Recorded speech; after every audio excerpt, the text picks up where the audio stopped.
Hello, everyone. Welcome to the program. This is Sunday Politics, live on China's television. I'm Sean Kimale here in Abuja. It's the fourth day of June 2025. Just yesterday, or was it, when we started this year, we spent we're into the 6th month.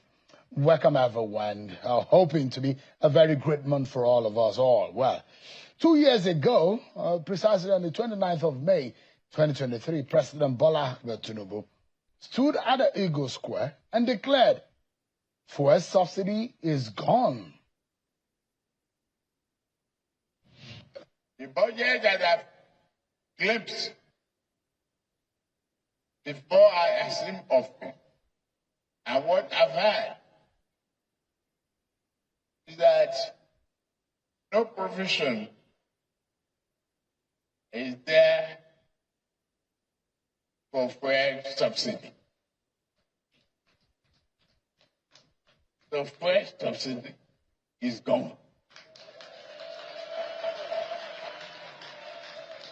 Subsidy can no longer justify an ever increasing cost in the wake of dry resources. We shall instead channel whatever to fund to better investment. That statement, as short as it is, affected and impacted our lives. That statement reverberated across Nigeria. This bold move marked the beginning of a series of economic reforms aimed at stabilizing the nation's economy. The removal of fuel subsidies and the unification of the exchange rate were intended to redirect funds towards infrastructure, education, and healthcare. As a result, government revenues reportedly doubled to over 9.1 trillion in the very first half of 2024, and the fiscal deficit reduced from 5.5% to about 3.0% of the GDP. However, these reforms have come with significant challenges. The cost of living has surged, with inflation exceeding about 23%, and the naira's devaluation has further strained household incomes.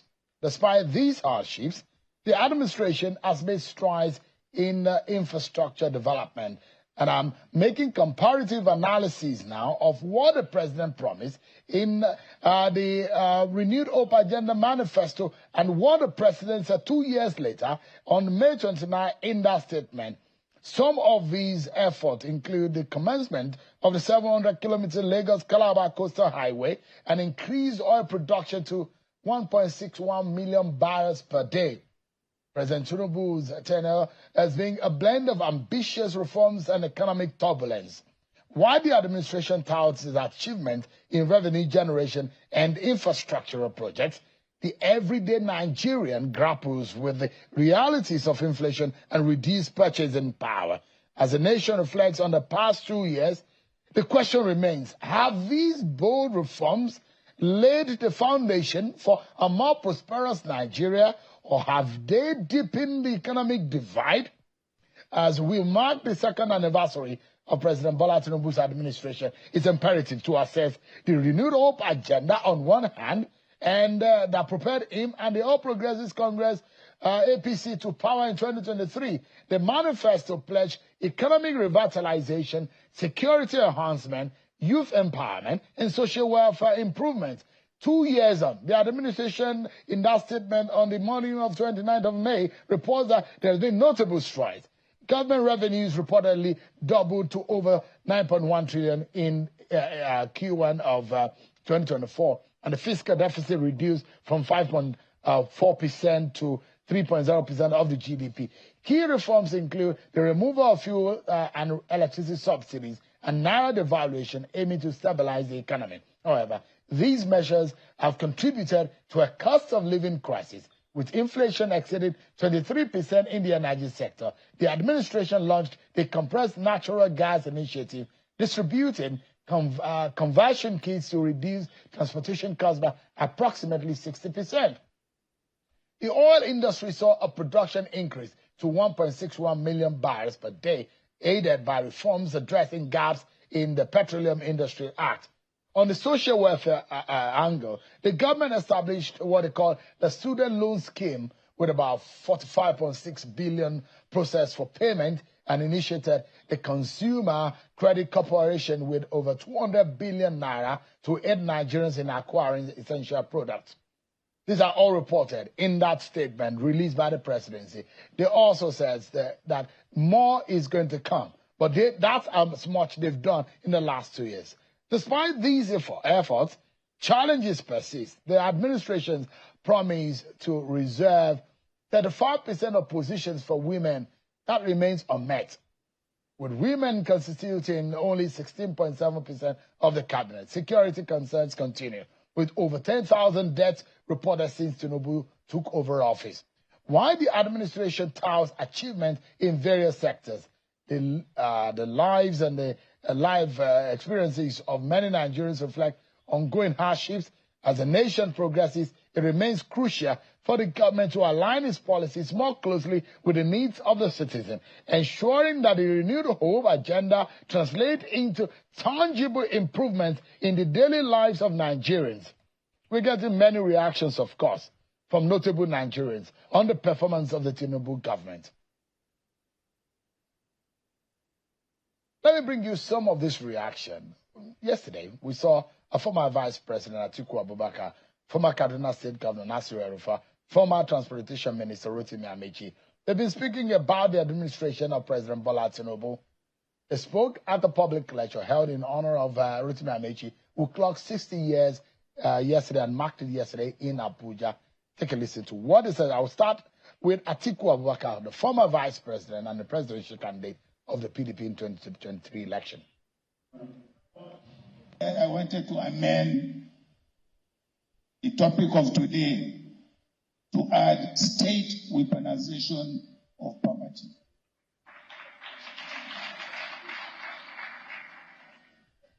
This particular government is weaponizing poverty.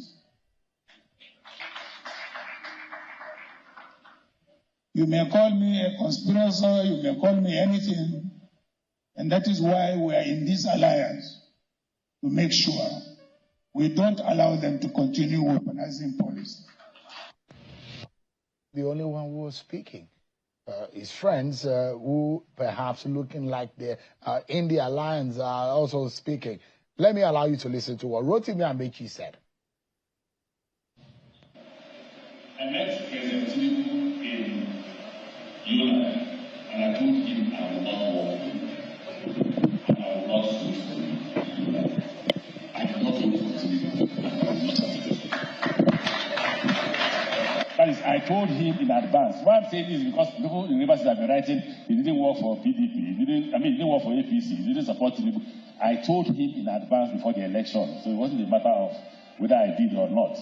I made him know that because I was convinced that there was an issue of capacity. You have raised issues here. Most of those who raise the issues of capacity, some of us who are here raising issues of capacity, are also those who vote on ethnic and religious basis, or who spoil innocent, uneducated people who are poor to voting for people for the reasons of religion and ethnicity. The quarrel among the elites is about sharing. So, sir, we want to submit to the opposition if the opposition can lead us out of this problem. And for the opposition to lead us out of this problem, we must all agree to submit ourselves to the interest of the nation first, before the interest of ourselves. It wasn't the only one. There are partners in that alliance who are also speaking, one of which is the former Kaduna State Governor, Nasir El-Rufai. What we have done in this country is to allow bandits, not the ones in the bushes, the urban bandits, to take over the governance of our country. And I think the key challenge for Nigerians in 2027 is really to look at those that are offering themselves to lead and pick those that have the competence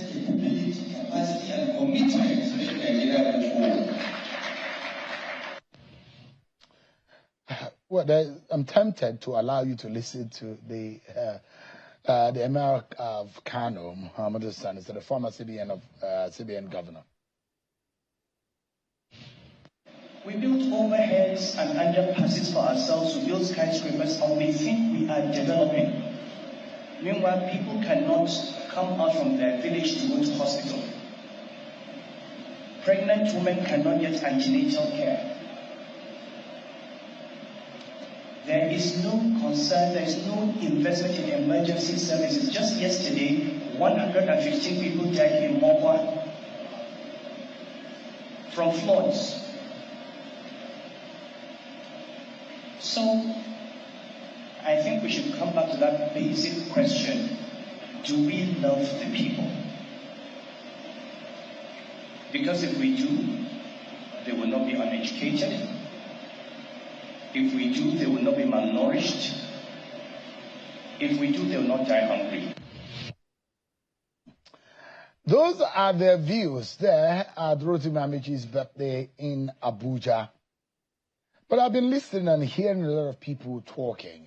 Those in government have been really giving accounts of what they've done in the last few years. And you can see for yourself, you can feel, you can touch. And you can also feel the ones that have not been delivered. But yeah, over the past day, something else caught my attention on social media. We've been getting a lot of reaction and seeing a lot of Nigerians reacting, of course.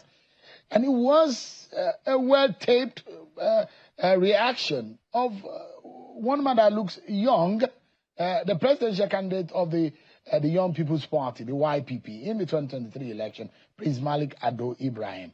But let me allow you to listen to a portion of what he posted online, which got a lot of Nigerians talking. They were also asking, where has this guy been?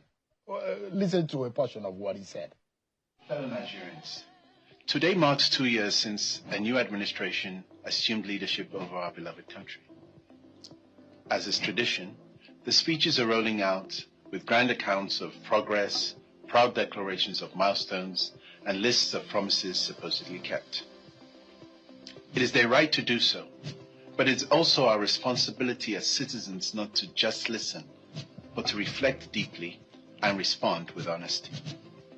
We should speak with clarity about the shared vision of today for an assured future.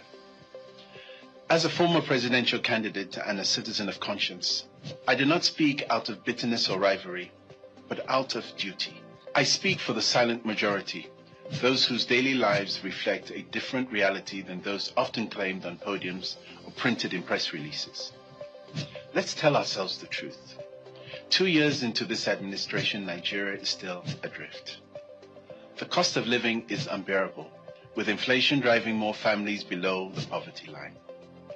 Our currency continues to weaken, and trust in the financial system is fading like the old Naira note. Insecurity festers. Youth unemployment, even amongst graduates and skilled artisans, remains alarmingly high. And despite the promises, power remains unreliable, governance is sluggish, and hope is fragile. No nation thrives on slogans. Nigeria needs a strategy. Imagine just for a moment a Nigeria where electric buses powered by Nigerian sunlight reduce fuel imports and provide clean jobs. Digital ID and AI tools ensure every child receives education, every citizen access to healthcare, and there are safety nets for those in need. A Green Marshall Plan revitalizes our farmlands, empowering rural communities through solar, water, and trade. Diaspora investors, drawn by transparency and technology, return to fund a new era of greatness in Nigeria. This is not a dream. This is a decision. I couldn't play the total video, but he put it on his social media handle. And I thought that this is perhaps refreshing from what we have heard from some of the opposition leaders. And one of those are criticized opposition voices in this country about their inability to accentuate their opinions about governance in this country. And it does look like we're moving in one traffic as a people, looking at what government is doing. We're not getting the kind of critiquing of the performance of government for the better benefit of everyone. So tonight, that's why I've invited Prince Malik Ado-Ibrahim is a presidential candidate of the YPP in the 2023 election. He's live for us here in Abuja. So it's a pleasure having you join us now. Thank you. Thank you. I'm guessing I saw a lot of comments. People were asking, where has this guy been? Well, you know, it's nice to be able to take a step back and look at what's going on. And 2 years into this administration, I thought it's time to start to try to assist this administration in not letting Nigeria fall, but to hear other voices. I think what we hear a lot of are people pointing fingers at problems and nobody proffering solutions. I've talked about this in the presidential elections, and I'm still hearing it now. The tapes you've played, nobody's telling you what they're going to do. They're indicating what they want to do or what this administration has done wrong. But what is the solution? And I'm convinced that we need to work together to get this right. This is our country. If it falls in 2 years, the next 2 years, we're all done for. So I'm very convinced that the type of politics we need to play now is one of inclusion. So it's time to come in to talk to the administration. I have some unfortunate views that many might not like as an opposition person. As a Nigerian, I do believe that there are things we need to do to talk straight to power and to talk the truth to power. And I'm ready to do that at this point in time. I have been of the opinion that there's been a docility of the opposition voices in this country. We have multiple political party platforms. We saw a lot of you who came out to be president, contested against President Bola Tinubu. Just after he was sworn into office, all of you went to bed. And then the question is, why is the opposition asleep? I don't think it's a question of being asleep. I think there are some fundamental issues. One, the principal one being ideology. Political parties don't have ideologies. They have ideologues, individuals that want to present themselves as solutions providers, the next best thing. It's their turn next. But if you look at the last 10 years of the APC, all the people you talk to have been in that birthday party. If people at my birthday party making speeches, I kick them out. But notwithstanding, here you are making political speeches at the birthday. You're all part of the beginning of APC. 10 years down the road, nothing has changed, and you think you're going to come back. With what ideology? What have you done when you were in office that will make me think that you are the solution to the Nigerian problem? So we should be finding it difficult to believe them. It's impossible to believe them. Because they are the ones coming for a coalition. They are forming an alliance against the government of the day. Coalition of what? The unfortunates? Those that haven't performed? What is it that you've done that I can go back and reflect on and said, it's still standing? Look, Rome, ancient Romans built roads that are still standing today. There are very few places that you can go to where a governor from 10 years ago, the road is still standing. Shoddy jobs. You're talking about problems of flooding. The problem of flooding has been a perennial one. Somebody was in the Central Bank of Nigeria and should have been there in part of the government's planning of what would happen in those floodplains. Those floodplains are known flood areas. Why are you now complaining? When you were there, what did you do? And that's what I have a problem in believing politicians of today. Maybe I'm a neo-politician. Maybe I'm believing in something, a dream, but I don't think any of them have a solution and can even defeat this administration. Maybe you live too long outside of Nigeria too. Well, when you have an outside view looking in, you can proffer solutions. If you're sitting in the same hole with everybody else, what are you going to see? We're going to see the same mess. Where are the solutions? I live in those solutions every day, not just in Nigeria. I'm doing amazing things outside this country that are bringing technologies back here. But when they come here, they're stagnant because we're stuck. We're not allowing new blood, new energy, new vision to come in. I think the administration has some vision, but bad executors. There's a problem in my head. Is somebody telling you what they want to do, but when you see the soldiers that are going to implement those plans, they're woeful. So that's one thing. The first thing you identify, that the president doesn't seem to have the right persons around him. Is that right? Is that what you're saying? Yeah, absolutely, 100%. You can pick any sector. Very few will you find the right person for that job. Yes, my job is to critique. It's the government, but you can pick any sector. Defense, we don't have anybody from the military. The president does not have a military man around him in his administration, whether in the NSA, whether it's the ministers of defense. Where are the military men in this? And you're surprised that 10 years from when Boko Haram started, we're still having Boko Haram problems. This should have been flushed out ages ago, and it can be, but you're right, you need to have the right person in the right place to be able to see where the problems are, attack them, and bring back to the president results and bring back to this country the kind of peace and prosperity we deserve. So make us understand, and you touch on a very sensitive area, but first and foremost, you mentioned about what you are inferring is the cabinet. Yes. How would you assess the cabinet? You know, when you look at because these are the guys who, the people who will get the jobs done. The president is just one person. It needs people around him to get the job done. Absolutely. 2 years down the line, all of us are looking. We are hoping that the renewed hope agenda will capitulate into something material, into our pockets, into our lives, into our livelihood, increase our lives in terms of the longevity of it, or impacting it in a negative way. So if you are to analyze and assess the president's cabinet in the last 2 years, how would you describe it? Well, I think to analyze this, you have to look at two things: the party and the president, the federal and the state levels. Same parties the same parties running most of this country. The president had a vision, and I think laudable, fantastic, visionary. But if you do what I do and you plan as your CEO of a company, you put the right person. I would put an accountant where accounting needs to be done, HR where somebody who has done that, where you can see results. I cannot say 80 or 90% of the people in the jobs are not the right people for the jobs. Yes, there are political favors at the beginning, but we need to move past that. The next 2 years should be an actionable year. You need to put the right people to move this country forward. I'm all for him doing well.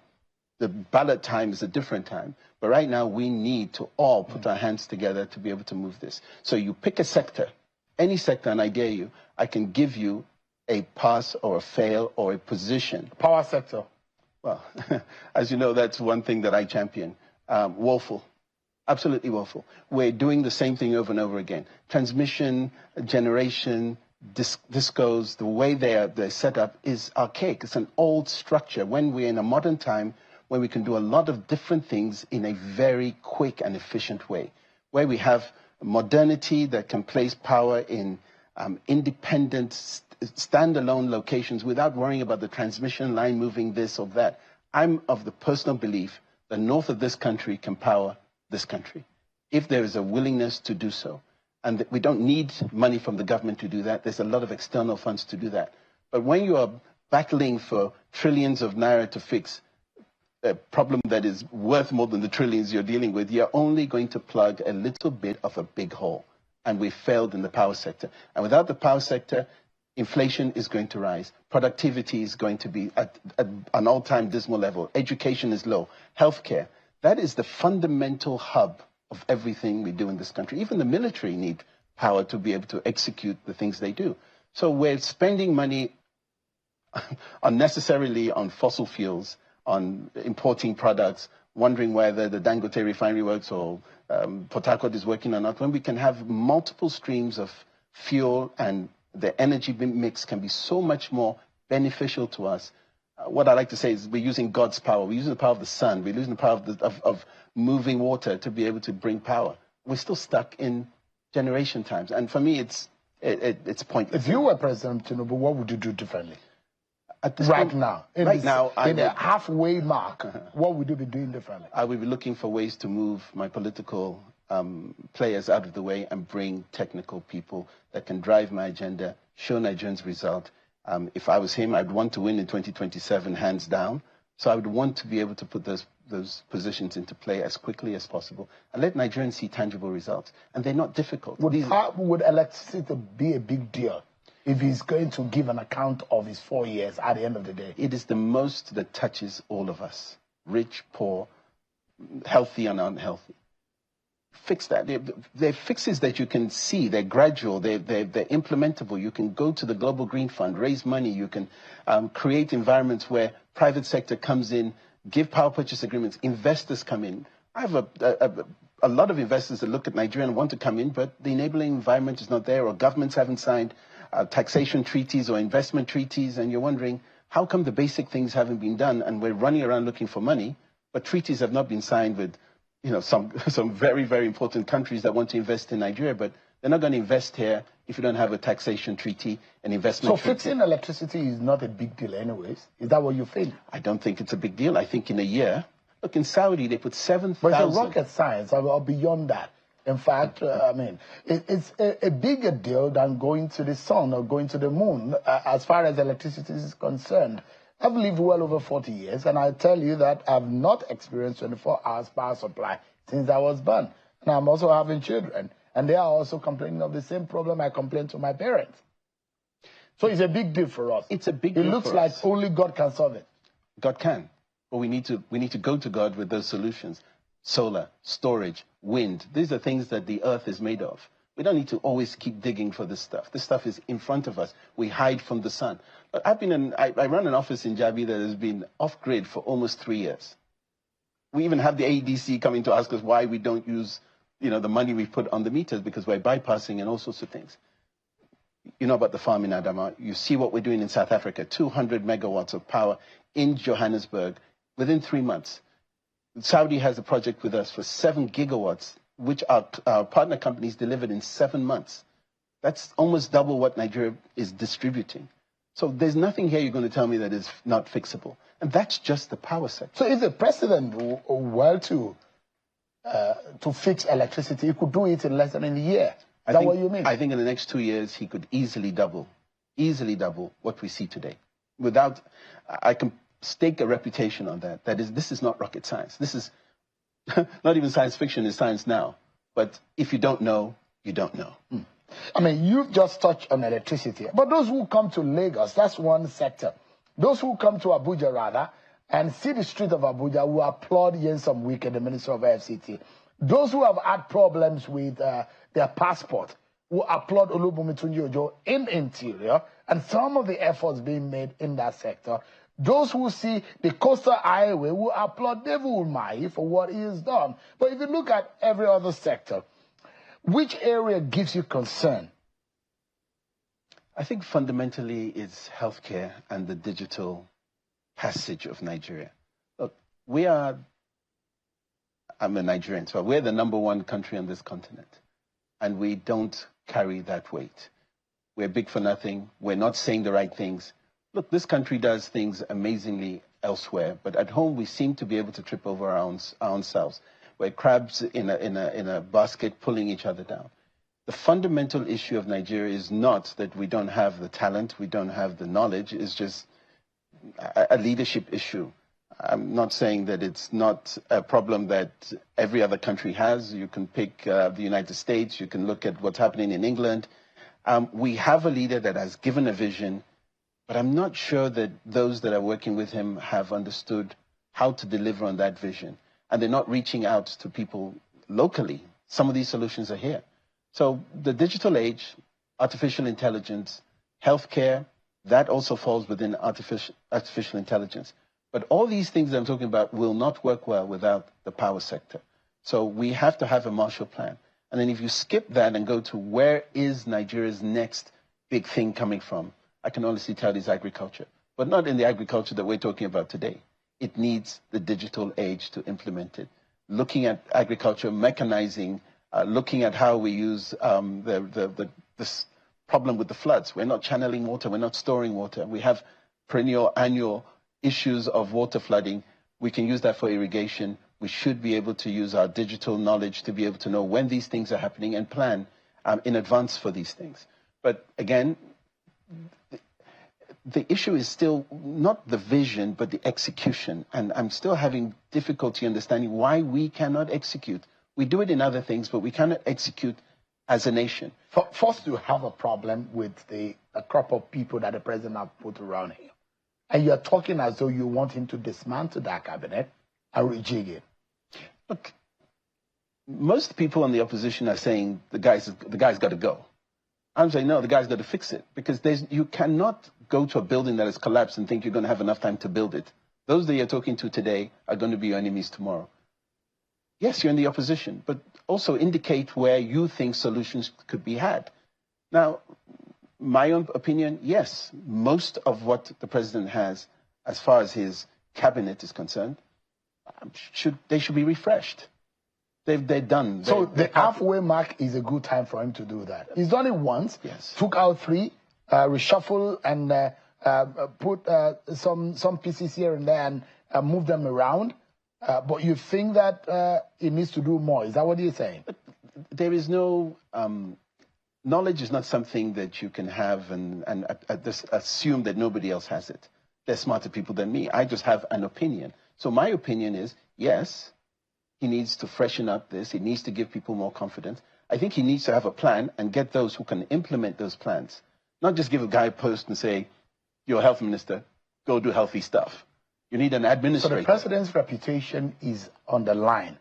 Oh, based on what he has promised. And I've made a comparative analysis of what he promised and what he said he has done. Because it's up to Nigerians to be able to say, Mr. President, you said you were going to do this, tick, you've done it.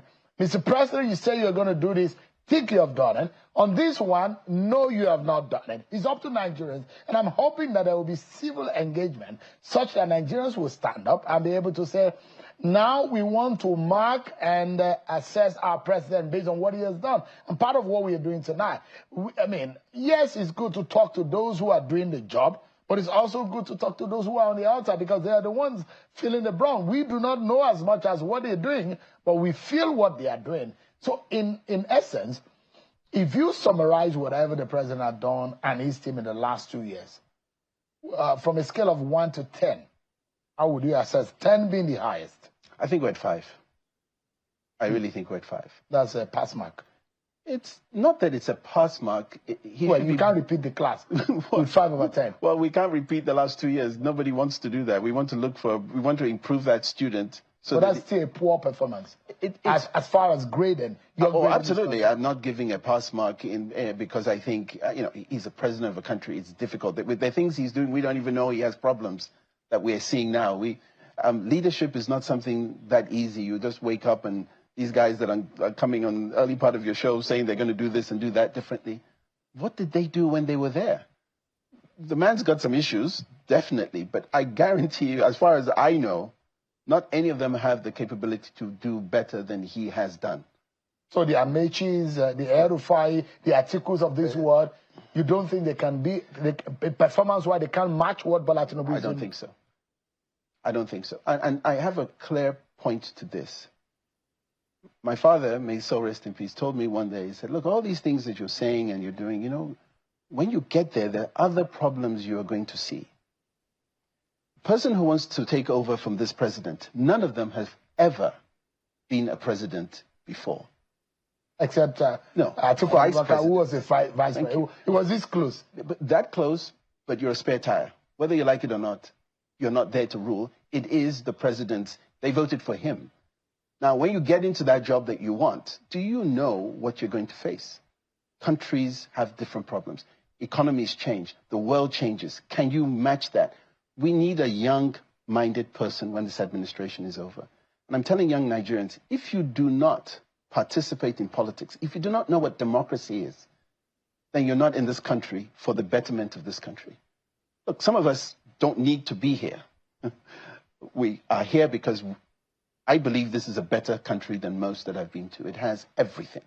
It just doesn't have that next step. And that next step, it's going to have to come. It will come. But no one's going to give it to you. You're going to have to take it. But I'm one of these people that believe that none of the usual suspects, not one of them, can change where Nigeria's trajectory has been from 2023 to now. They all wanted to remove the subsidy on fuel. But where are they now telling you what they would have done instead? Nobody's giving solutions. Are you going to be able to join the coalition? Of what? For what? Of the opposition? No. Absolutely not. I mean, the belief of the opposition is that Tinubu government must go in 2027. And in fact, El-Rufai, for example, said they will send President Bola Tinubu back to Lagos, and they are working on it. And they say that they are weaponizing poverty. Those are the words of opposition voice forces, and they're coming together. You are part of opposition. You are a notable presidential candidate in the last election, the Peter Obi's of this world. They're coming together and saying that there's need for an alternative. President Bola Tinubu doesn't have to return in 2027. You don't think that there is a necessity to join forces with them? No, because if you want change, let it be tangible. Show me what you've done so that I can believe you on that journey. Look, the president of this incredible country, the next president of this country, whether it's this one changing his course or improving, or the next one, has to look at this as a company. He's the CEO. He has to make things work. We're talking to people who were in states. You go back to those states now, and they're not better off than when they left. Nothing has improved.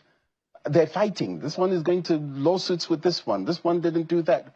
You're in the same party, for the love of God. You are in this whole APC movement. And then you think, I am going to vote for you because you have a different thing. Your ideology wasn't even aligned. So you're coming with jargon, political slogans. Show me what you're going to do. Look, not all these. I'm even older than Amici as he's sitting there. I don't understand what he's talking about. Look at the railroad issue. Look at what he was doing in transport. Show me something you did that I can even go outside this country and hail you. Look, the generation that's coming to lead this country is going to put these people to task. When you come to vote the next time, we're going to ask you, what did you do? What have you done? What did you build that says I'm proudly Nigerian? And I have that in my mind to lead this country. Right. And I believe that this administration, this president, feels like he can do it. I just think the method... Personally, the method he's doing is not quite right. It needs an alter. You think you're a better alternative to President Tinubu? Is that what you think? I don't think I'm a better alternative. I think I'm an alternative. And for me to be better, I have to be in play to see what's going on in front of me and improve on those things. I don't believe in stagnancy. I don't believe in doing the same thing over and over again. That's the definition of insanity. I believe I have a much more clearer path to a successful Nigeria. I believe I have a modern view of the world that fits the young generation of this country. People don't tell me power. I say I built it. People don't tell me military. I say I've done it. People don't tell me healthcare. I'm building. I'm a Renaissance man. I'm an African that understands that we are part of this incredible globe. Nigeria, for me, is just the land of plenty, but hasn't been given the ability to germinate properly. And we need to fix that by getting these young people that are looking for leadership. They're wanting to be able to point at their president and say, that's my guy. That's the difference. Let's take a breather. My guest has a huge military experience. He's been there. Perhaps, maybe he served other countries. But then he said, or he thinks that he can do a lot more. But we'll look at security under this government and perhaps conclude our conversation on the better way for Nigeria to go. Well, is a halfway mark for the Bola Tinubu government. What does the next 2 years portend for us? We'll be back after now on the midterm assessment of the Bola Tinubu and the APC government.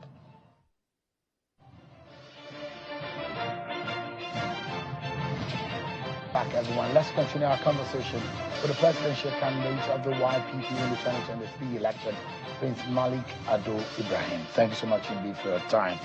Let's spend the next few minutes to look at what is also very crucial to every Nigerian. Either you're living in the south or you're living in the north, and that is security. And you have a background in the military. Although you were not serving Nigeria, but you've got some experience. And I'd like to know, what are your thoughts in the last 2 years of the President Bola Tinubu administration? Your view on the issue of security. Are we handling it in the right way? Well, first of all, we're undermanned. We do not have enough men to do the job. The military is a first responder. You're talking about policing, or you're talking about the military, or everything? The military is doing policing. There's a problem, send the soldiers in. As part of the promise of the president that he's going to get more boots on the ground. He's going to recruit more security personnel. It's part of the promises of the president. Absolutely. In the Renewed Hope agenda. 5 million, they will eat agbado or whatever they're going to have. Look, recruiting people that don't have patriotism in their heart. If government is not touching you, why do you want to work for this country? So we need to decide on what we want the military to be. Look, Nigeria's military is one of the most outstanding. I remember in some of the work that I do overseas and projects that we go on, they talk about the Burma Boys, what we did in the Second World War. They talk about what we did in Liberia, Sierra Leone, Darfur, other African countries, even contingents that went into Kosovo. Nigerian army excelled. The United Nations needed Nigeria. And for some reason, politically, they declared this incredible animal that could go into any country on this continent and cause peace to happen. We took away the tools. From IBB's time to now, they are not as tooled. They're not as able. They're not as mobile as they used to be. Times have changed. The dynamics of warfare has changed. The CONOPS have changed. The operational tempo has changed. The products you use. We just hear, oh, we're buying drones. Oh, we bought aircraft. We have Chinese, Pakistani, Italian, American. We don't even know what we are. We're multilingual when it comes to aviation for the military. So service is not done well. We have to bring parts from countries. We have 2 of something, 5 of this. We're debilitating ourselves. And it's so sad. I mean, the narrative that you hear, and I'm hoping that we can look for alternatives. The weapon aircraft that Trump sold to Nigeria when President Buhari was in power, and that those who understand military firepower who said were sold half carcass. Some of these aircraft were literally half empty. They were not fully employed, and it's almost difficult for you to deploy these aircraft to warfare without getting some kind of permission or nod from those who supplied you.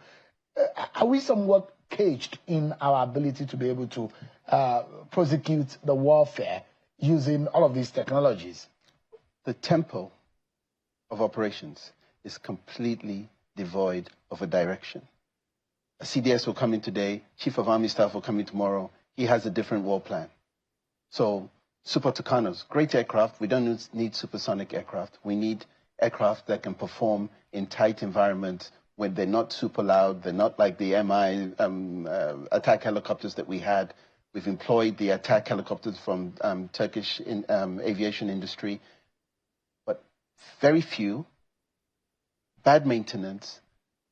The culture of operations is different from one aircraft to another. The service mentality is different from one aircraft to another. And the tools, the armaments are completely different.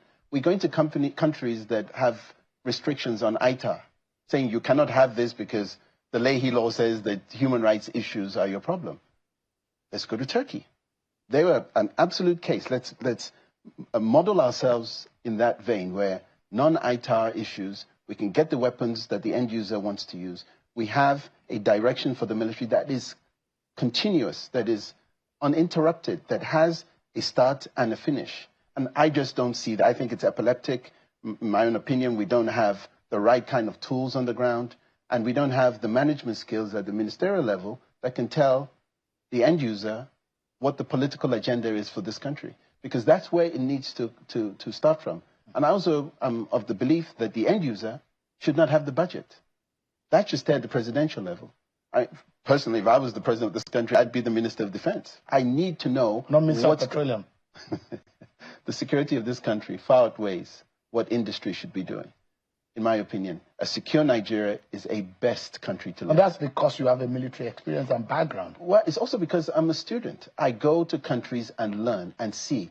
What I learned when I was in school, in the military academies that we went to, in the structural programs that I went to, are completely different. We're using drone warfare. We don't need pilots in the sky right now. We need operators. And when you have operations like this, where you have drone operators, this is the best way to bring young people into the military. Patriots. These drones are flown by skillful PS5 pilots. They know what to do. There's a different operational tempo in the world today. But do we even have eyes in the sky? And I got into a conversation with some folks, and we're talking about our satellite capabilities. We're thinking of now retooling our satellite capabilities. We had one that China helped us to launch, one was lost in space. We're thinking of, because if you want to see everywhere in Nigeria with our vast border, which are largely porous, how do you do that if you don't have eyes in the sky? Yes. America can see you far in the sky, that you are not aware that their cameras or satellites are seeing you. Yes. That's how far-ranging their satellites can see, and how clearly they can carry out an operation anywhere, almost anywhere in the world. Absolutely. In fact, it's so interesting that there are planes that fly so high across Nigeria without Nigeria's knowledge. There are those who will tell you that because of the incapabilities of our satellites.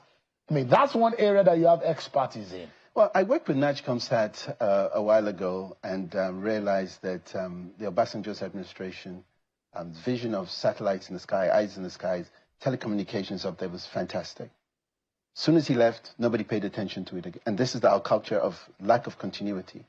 We could have built that into a galaxy of satellites, border protection, eyes in the sky, vegetation, looking at how desertification is affecting the encroachment of the desert into the north, our sea lanes, our maritime, our pipelines, all these things had the ability to be viewed under Nigeria's watch. We also moved to the space for the military, getting into the aerospace industry with the satellite and the defense sector mobilizing in the Obasanjo Space Center. But the tool is dead. NAJCOMSAT is oblivion. It's also in the wrong orbit.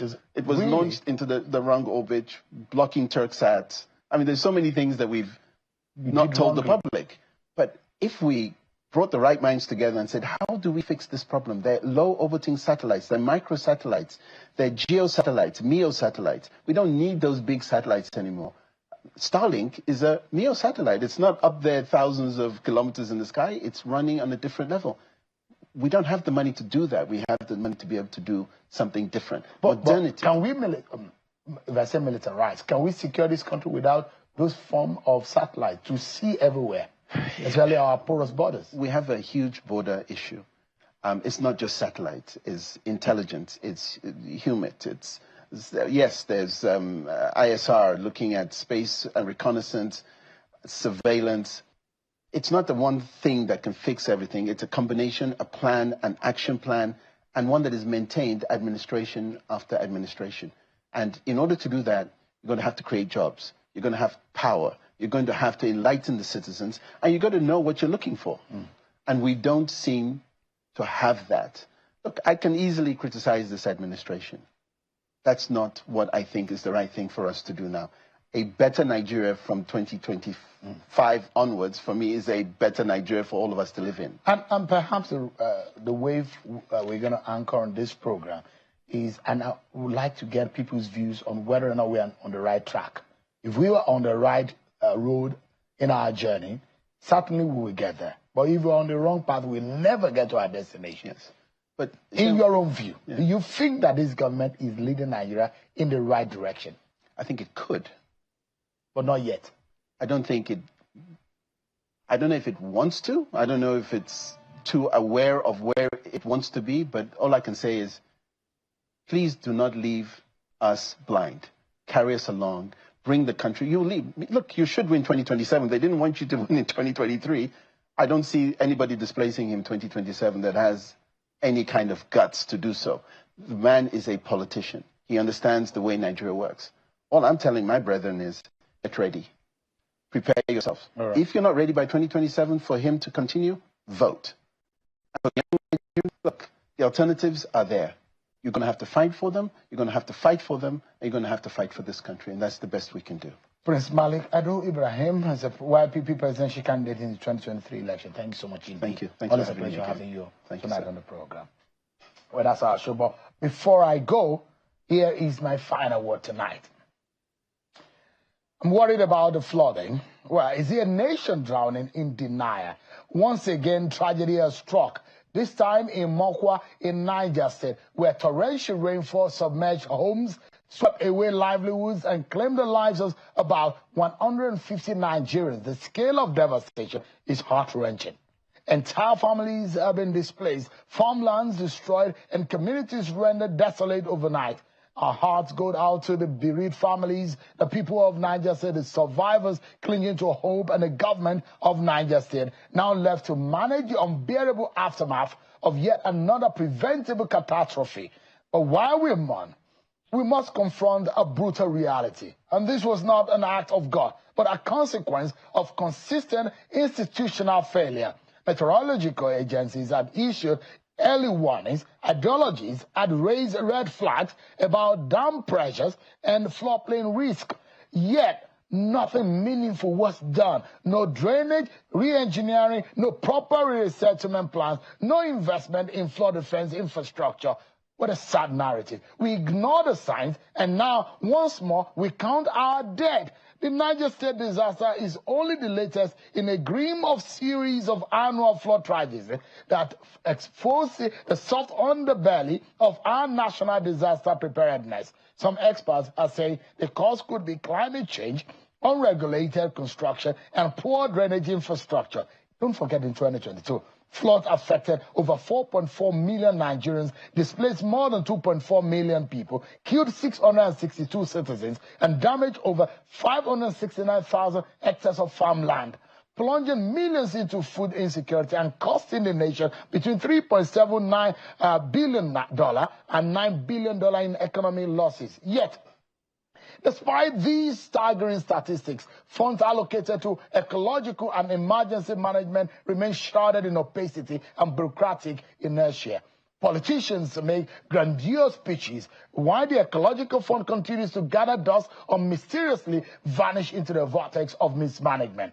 The Nigerian Emergency Management Agency is underfunded, either we like it or tell ourselves the truth, under-equipped and often reactive rather than proactive. Why do we wait until bloated causes now float on our streets before mobilizing action?